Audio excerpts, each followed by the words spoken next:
I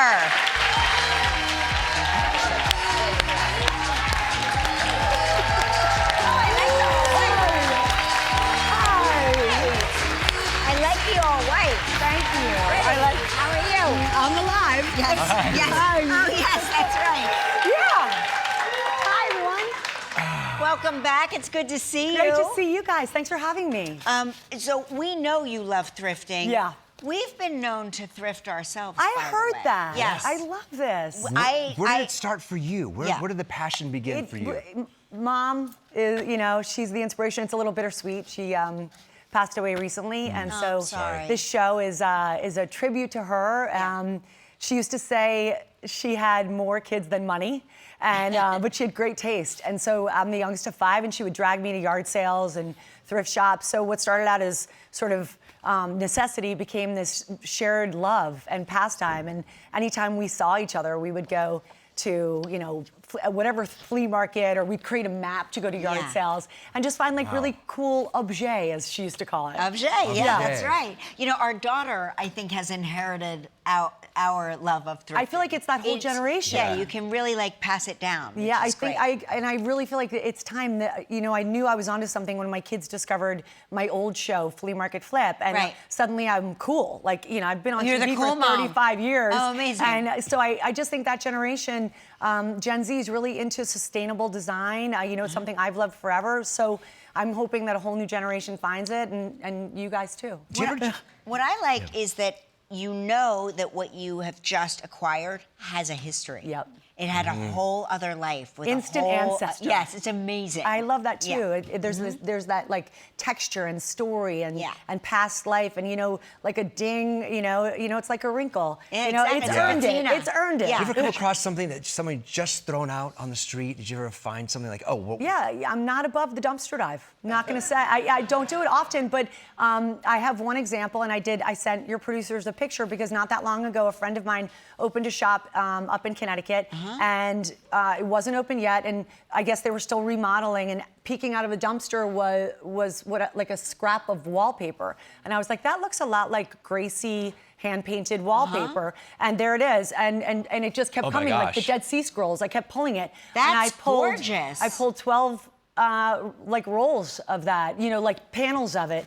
And I don't know what I'm going to do with it. I have to clean it still, but it's hand-painted. There are so many things you can do. Yeah, I think I'm going to, sort of put it up as panels on the wall, or maybe the little pieces, some pieces are damaged, so I might frame it in vintage frames. What a find. Yeah. Oh my gosh. Yeah, not above the dumpster dive. Sometimes I wonder if people even know what they're getting rid of. No, they don't. Give us your top 5 thrifting tips. I actually made a card, Mark. Okay, good. Because I'm trying to take this very seriously. Okay, These good. are important tips for you to know. Number 1, art is your best friend. It's sort of what we just talked about.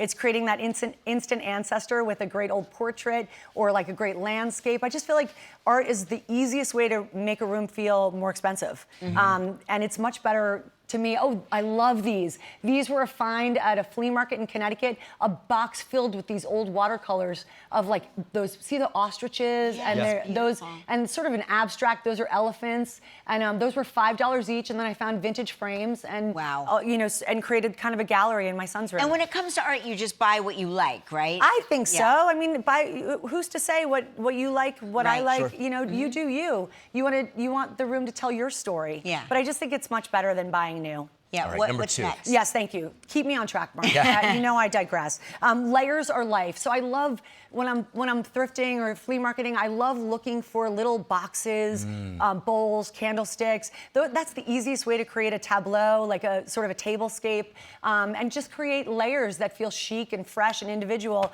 And you can get these small objects for next to nothing, and they really do add this wonderful texture and look to your room.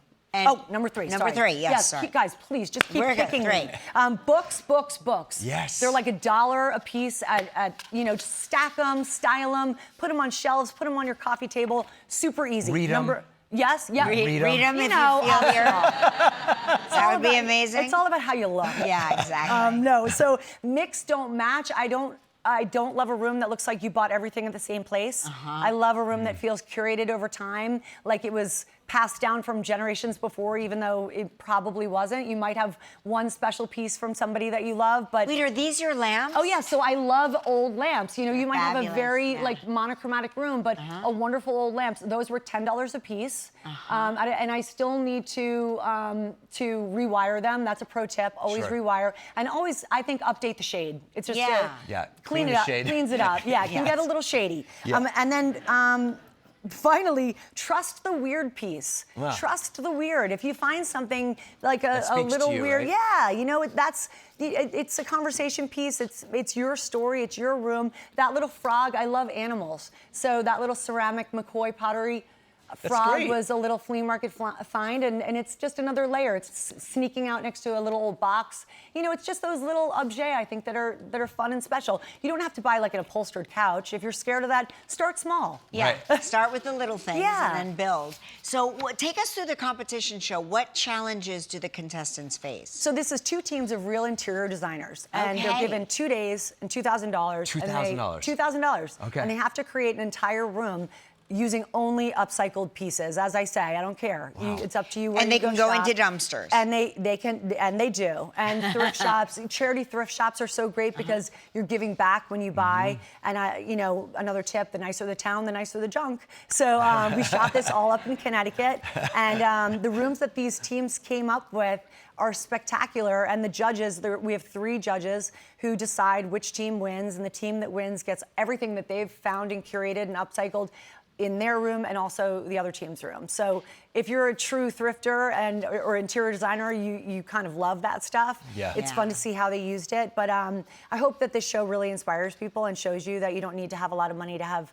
really fabulous style. Is that the key benefit, would you say? I think so, Yeah. 100%. I think sustainability and also just, you know, just showing people that like a little creativity. It's also super fun. You know, it's Yeah. the thrill of the hunt. The thrill of the And making hunt. it work in a know? space. Yeah. What do you hunt for when you guys go? Oh my gosh, I can make an argument for anything, and Mark is very intentional. Like, Mark knows we need chairs that go with this table, Yeah. and I'm like, but look at that giant ceramic dog. Yes. Yeah. And Don't we need that and somewhere? both are right. Yes.